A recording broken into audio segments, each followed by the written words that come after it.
Hello friends, ഞാൻ ഇന്ന് broccoli കൊണ്ടൊരു ഡിഷ് ഉണ്ടാക്കാമെന്ന് വിചാരിക്കുന്നത്. അപ്പം അതെങ്ങനെയാണെന്ന് നിങ്ങൾക്ക് കൂടി കാണിക്കാം.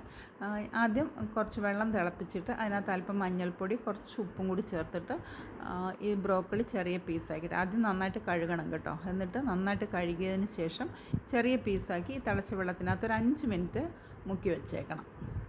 അത് കഴിഞ്ഞിട്ട് അതങ്ങ് ഊറ്റിയെടുത്തതിന് ശേഷം പിന്നെ ഈ ഡിഷ് എങ്ങനെ ഉണ്ടാക്കുന്നത് നോക്കാം. അതിന് വേണ്ട സാധനങ്ങളെന്ന് വെച്ചാൽ ഇതിപ്പം ചെറിയൊരു ബ്രോക്കളിയാണ്. അപ്പം ഞാൻ ഒരു സവോള എടുത്തിട്ടുള്ളൂ, ഒരു പച്ചമുളക്, പിന്നെ 2 മുട്ട, ഒരു പീസ് ഇഞ്ചി. ആദ്യം ഒരു പാൻ അടുപ്പിൽ വെച്ചിട്ട് അതിനകത്ത് 2 സ്പൂൺ വെളിച്ചെണ്ണ ഒഴിച്ചു കൊടുക്കുന്നുണ്ട്. എന്നിട്ട് ഈ സവോള, ഇഞ്ചി, പച്ചമുളക് ഇത് മൂന്നും ചേർത്തിട്ട് നന്നായിട്ടൊന്ന് വഴറ്റിയെടുക്കുന്നു.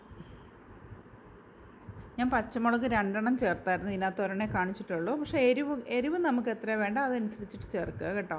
പിന്നെ കുരുമുളക് പൊടിയാണ് ഇതിനകത്ത് കൂടുതലായിട്ട് ചേർക്കുന്നത്. ഇതിപ്പോൾ നന്നായിട്ടൊന്ന് വഴന്ന് വരുമ്പോഴത്തേക്ക് നമ്മൾ ബ്രോക്കളിയും കൂടി ഇതിനകത്ത് ഇട്ട് കൊടുക്കുക. ഇതിന് കൂടി ഞാൻ ആദ്യം കുറച്ച് ഉപ്പ് ചേർത്തിട്ടുണ്ടായിരുന്നു. സവോളയിൽ വഴറ്റാന്നിട്ട് കുറച്ച് ഉപ്പ് ഇട്ടിട്ടുണ്ടായിരുന്നു. ഇനി ബ്രോക്കളിയും കൂടി ഇട്ടിട്ട് ഇത് നന്നായിട്ടൊന്ന് മിക്സ് ചെയ്തതിന് ശേഷം കുറച്ച് ഉപ്പും കുരുമുളക് പൊടിയും കൂടി ചേർത്ത് കൊടുക്കുക.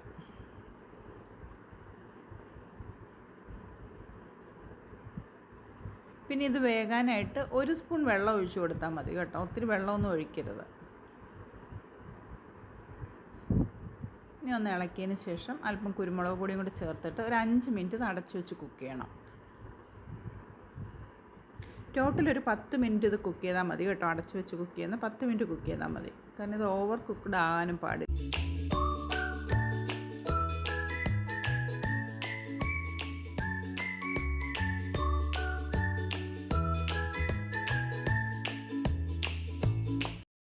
ഇതിപ്പോൾ ഒരു 5 മിനിറ്റ് ഞാനിപ്പോൾ അടച്ചു വെച്ച് കുക്ക് ചെയ്യും. എന്നിട്ട് 5 മിനിറ്റ് കഴിഞ്ഞിട്ട് നമ്മളൊന്ന് തുറന്നിട്ട് ഒന്ന് ഇളക്കി കൊടുത്തതിന് ശേഷം വീണ്ടും ഒരു 5 മിനിറ്റ് കൂടെ അടച്ചു വെച്ച്.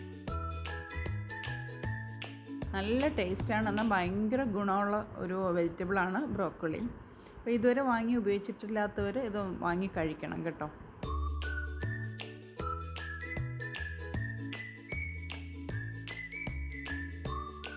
ഇതിപ്പോൾ ഒന്ന് ഇളക്കിയിട്ട് വീണ്ടും ഞാനൊരു 5 മിനിറ്റ് കൂടെ അടച്ചു വെച്ച് കുക്ക് ചെയ്യാം. ഇതിനകത്ത് മുട്ടയും കൂടി ഇടുമ്പോൾ നല്ല ടേസ്റ്റാണ് കേട്ടോ. മുട്ട ഇല്ലാതെയും നമുക്കിത് ഉപയോഗിക്കാം. പിന്നെ ചിലർ തോരൻ വെച്ച് കഴിക്കും, അതും നല്ലത്. ഒക്കെ ഭക്ഷണം കഴിക്കാൻ ഡയറ്റൊക്കെ എടുക്കുന്നവർ ഇത് മാത്രം കഴിച്ചാലും മതി, നമുക്ക് വയറ് നിറയും.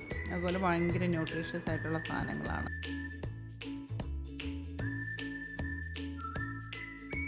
ഇനിയിപ്പോൾ ഇതിപ്പം ഞാൻ തുറന്നു. അപ്പം 10 മിനിറ്റ് ഇതിപ്പോൾ ഏകദേശം ഇത് വെന്ത് കഴിഞ്ഞു, നന്നായിട്ട് വെന്ത് കഴിഞ്ഞു. ബ്രോക്കളി നന്നായിട്ട് വെന്തു. അപ്പം ഇതിപ്പോൾ 4 സൈഡിൽ ഒരു വട്ടം പോലെ ആക്കിയിട്ട് ഒരല്പം എണ്ണയും കൂടി ഒഴിച്ചിട്ട് ഞാൻ 2 മുട്ട കാണിച്ചിട്ടുണ്ടായിരുന്നല്ലോ. അപ്പം ആ 2 മുട്ട നന്നായിട്ട് ബീറ്റ് ചെയ്തതിന് ശേഷം കുരുമുളക് പൊടിയും ഉപ്പും കൂടി ചേർത്ത് നന്നായിട്ട് ബീറ്റ് ചെയ്തതിന് ശേഷം അത് ഇതിൻ്റെ നടുക്കോട്ട് ഒഴിച്ചു കൊടുക്കുവാണ്.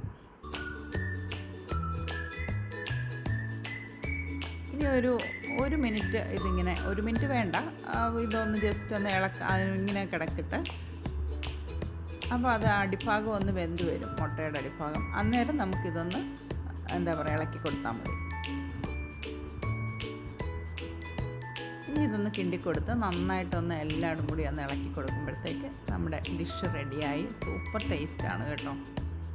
ഇനി നിങ്ങൾക്ക് ആ ഉപ്പ് കുറവുണ്ടെങ്കിൽ ഒരല്പം കൂടി ഉപ്പ് ചേർത്ത് കൊടുക്കാം. പിന്നെ കുരുമുളക് പൊടി കുറച്ചുകൂടി ചേർത്ത് കൊടുക്കണം. കുരുമുളക് പൊടിയാണ് ഇതിൻ്റെ ടേസ്റ്റ്. കുരുമുളകിൻ്റെ ടേസ്റ്റ് ആയിരിക്കണം മുന്നിട്ട് നിൽക്കേണ്ടത്. ഇപ്പം നമ്മുടെ ഡിഷ് റെഡി ആയിട്ടുണ്ട്. സൂപ്പർ ടേസ്റ്റാണ്. അപ്പോൾ ഇതുവരെ ഇത് വാങ്ങി കഴിച്ചിട്ടില്ലാത്തവർ ഇത് വാങ്ങി ഉപയോഗിക്കണം. ഇത് കുറച്ച് വില കൂടുതലാണ് എങ്കിൽ പോലും നമുക്ക് ഏറ്റവും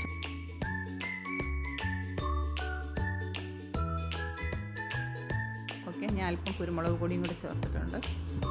അപ്പോൾ ഇത്രയേ ഉള്ളൂ. പിന്നെ ഒരു വീഡിയോ സപ്പോർട്ട് ചെയ്യുന്ന എല്ലാവരോടും ഒരുപാട് താങ്ക് യു. ഇനി എൻ്റെ വീഡിയോ കാണുക, എന്നെ സപ്പോർട്ട് ചെയ്യുക. Okay, thank you for watching.